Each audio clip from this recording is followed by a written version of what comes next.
at a typical church? The thing I think I see most often in churches is this sense that I call it kind of the field of dreams mentality. If we have a contemporary band, if we have this really relevant experience, if we do all these little culturally cool things, that somehow that will allow people to connect and to grow. And what I experience is that it's about so much more than that. And so we want it to be about music style. And so we say, well, if we could have a more contemporary service, our church would grow.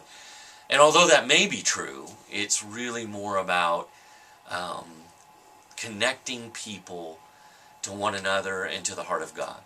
And so my ministry has always been about helping my teams get connected to one another, to be healthy with one another, to respect one another, to get along with one another, to enjoy being with one another, and then to be more effective as worship leaders, as worship facilitators, so that the local church that they lead in worship gets the benefit of their deepened spirituality, that they actually can lead people into God's presence, so that people get connected and feel God in a really emotional, physical, some kind of dynamic. As they feel God, they are able to be transformed. And it's so much more than, wow, the band played a really cool song this morning, or that drama was really something. Music is great, drama is great, media on the screen is great, but if it doesn't somehow help people's lives be changed, if it doesn't inspire people to take another step toward God, if it doesn't help them get connected to the King of the universe, then somehow we've missed the point. And so too often we want it to be predictable. We lower it to this place. Worship can be this predictable thing that we do.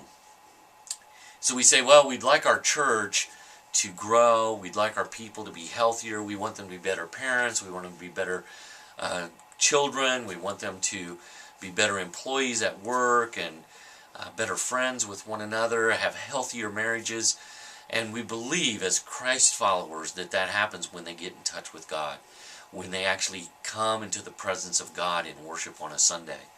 And so we sit down and we say, well, how do we do that? Well, last week we sang 3 songs and then we took up an offering and then the preacher got up and preached. How about we do that again? And my experience is that it needs to be much more creative than that so that it can engage people. People are not, we all are creatures of habit, but we're not inspired by our habits. We're inspired by creativity, by a new sense of appreciation for the creativity that God has. So those are some of the issues that I see in local churches that are struggling with desire to see good things, but misled and misguided sometimes in their approaches. So